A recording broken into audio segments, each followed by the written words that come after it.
Welcome back, guys, and to another video. I haven't really recorded a vlog in like a week or so. I kind of felt under the weather right there before the shootout, and I know you could probably tell in my last video that I was starting to lose my voice pretty bad, so just didn't feel like recording anything, talking last week, so I just kind of took a week off of vlogging. It's the weekend after the shootout. I will say that was the longest week of my life, but I had a lot of fun and I learned a lot. I didn't do as well as I wish I would have. I know I'm not good enough to be mad about not doing good, but at the same time, I do know that I could have done better. Let a few things go in the first 3 or 4 races. I kind of felt like everything was starting to come together in that non-wing E-Future race. I was moving up in the field, possibly making my way to transferring, but stuff happened. A good buddy of mine's fuel pump died in front of me, and I was pushed up into him by another car. I know it looks pretty uneventful in the video, but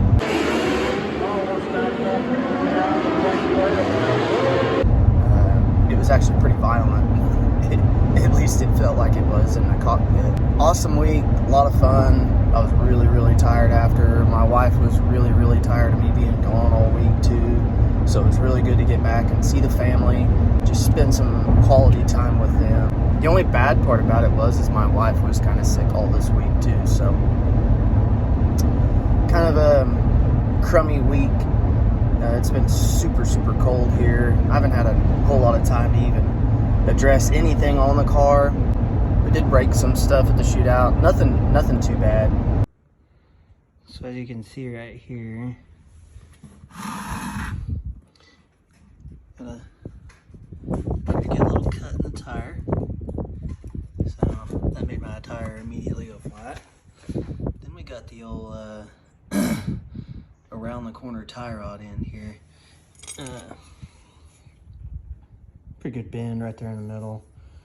And then, yeah, so not all that bad.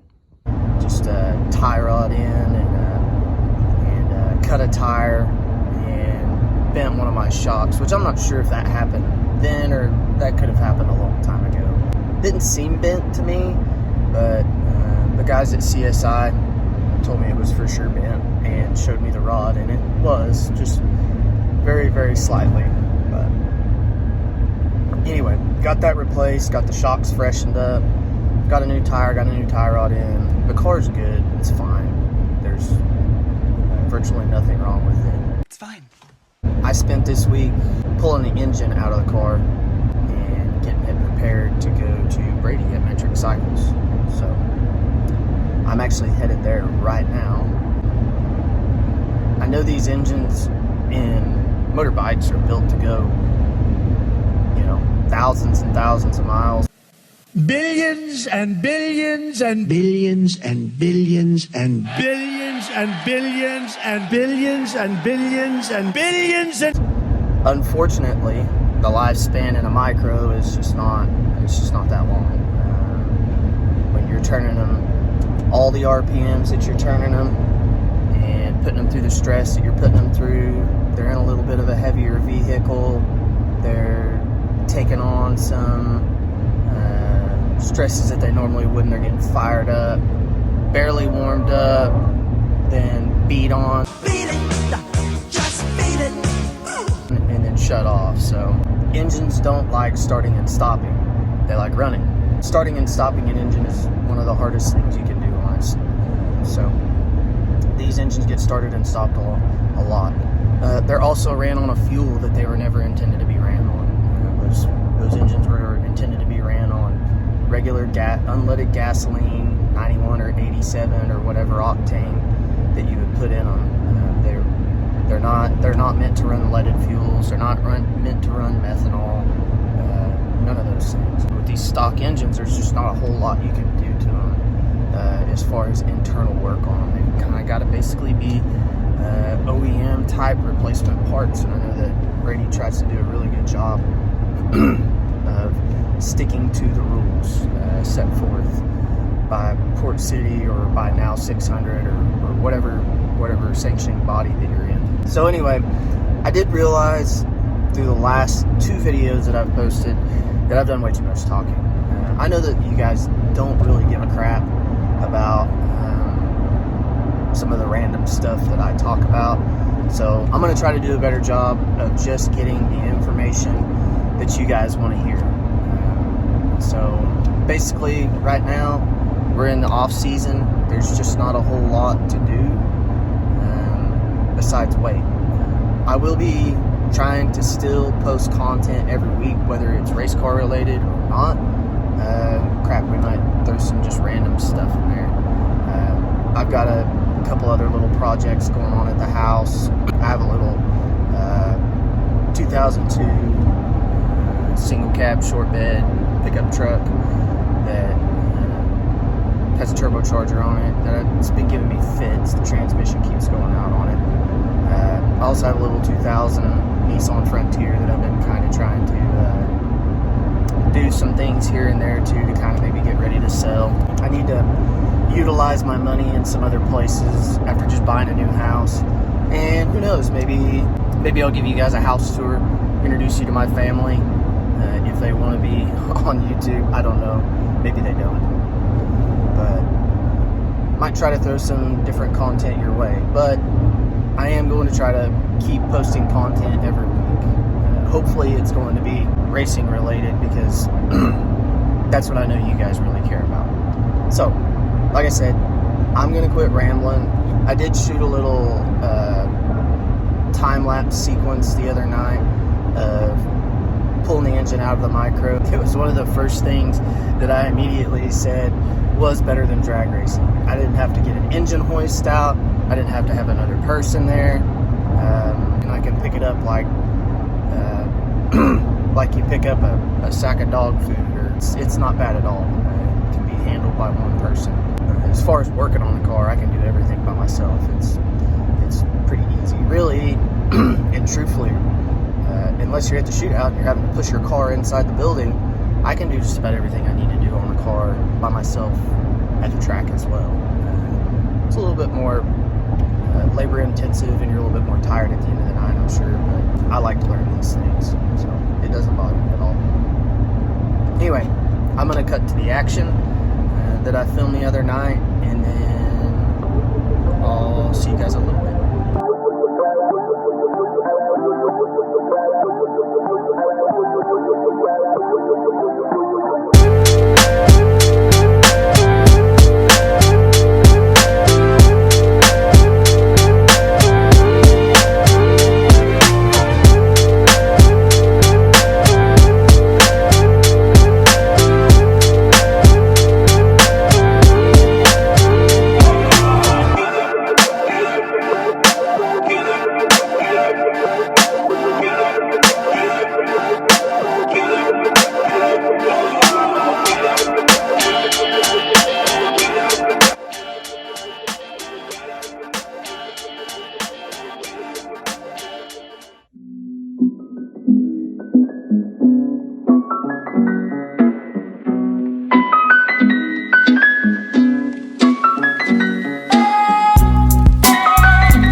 Metric Cycles, and to say the least, I am extremely impressed.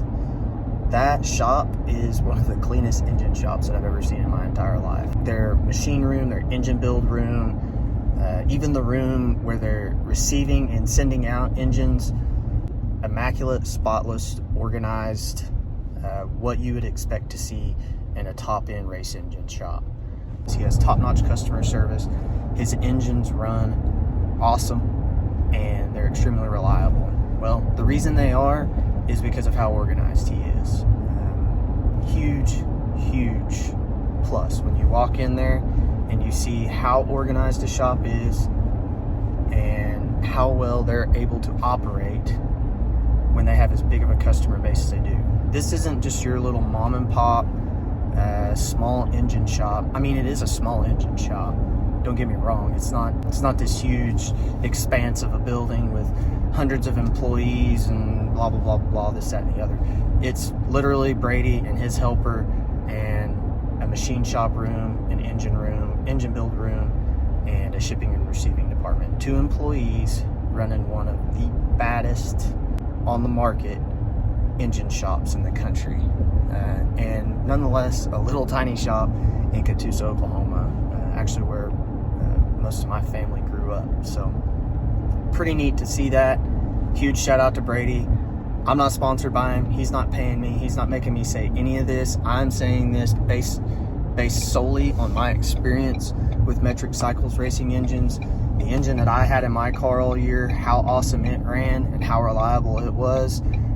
If you're thinking about having one built, whether it's an Outlaw motor, an A-class motor, or whatever rules that pertain to your area, the first name on your list should be Brady and Metric Cycles racing engines. So, what's up, guys?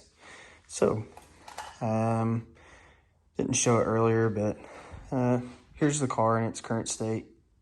Got everything out of it, motor's out, everything's pulled back out of the way, and I got everything done as far as the fuel system goes. I drained the fuel tank and winterized all the fuel system.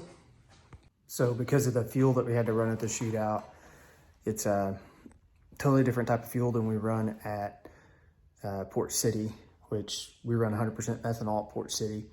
But at the shootout, there's a special fuel that you have to run. Just from what I can tell, as far as the composition of it goes, it smells really, really similar to E85, which is what I used to run in all my drag car stuff. So I'm guessing that maybe the fuel at the shootout might be actually ethanol, or have a lot of ethanol in it, maybe be a mix to keep the fumes down while you're inside the expo. But anyway, got the fuel system winterized. Basically all that consists of is getting all the fuel out of the system, and then you put Marvel's mystery oil in it, and all that basically does is keep all your fuel lines from drying out, keeps everything nice and lubricated. But as you can see here, my Engler injection right here, I had to take each individual nozzle out and blow them out, and you can even see in here a little bit some of the Marvels leaking out onto the floor. But basically you take all the fuel out of this and you turn this up, take this little cap off right here, and then you just basically hold your barrel valves open and pour Marvel's mystery oil down inside of there. And basically that's just going to keep it up over the winter, because all these little hoses are rubber, and alcohol tends to dry rubber out. It's also pretty corrosive on brass, which is what these nozzles are made out of, and some of the fittings on here. So it's really important to get all that stuff out of there and get it winterized. Before I completely go, I did notice something about a week ago when I was going through YouTube. I was watching some people's videos from the shootout, and I ran across Hailie Deegan's video, and needless to say, I've made the big time. I'll show you right here in the clip.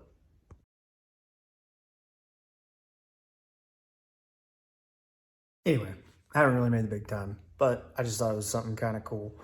I was watching her video, and in the background of that lettering, I was like, well, that car looks really familiar. So I zoomed in a couple times and stopped it and screenshotted it.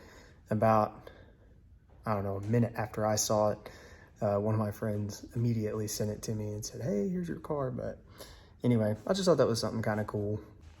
Something else that I thought was pretty cool. I actually found this when I was pulling the car inside, but my car collected a piece of the Expo Center racetrack. So there that is. I guess you could say that that's my trophy from the Tulsa shootout. I got a big chunk of dirt that just kind of looks like a turd. So after the aftermath of the shootout and getting everything winterized, motor's out and over at Brady, and I'm pretty much done as far as the season goes. So I guess this would pretty much be the end of race season 2021. Like I said before, can't thank everybody enough. My sponsors, Jan Granite, Fresh Powder 918, Justin at Dirty Snout Designs, Mueller Performance. So thanks to all those guys. I couldn't do this without them. Thanks for all my friends, family that support me. Thank you to my wife for putting up with the long hours working on the car and being gone to the racetrack and everything else. So can't thank all those people enough. But anyway, I'll see you guys next time.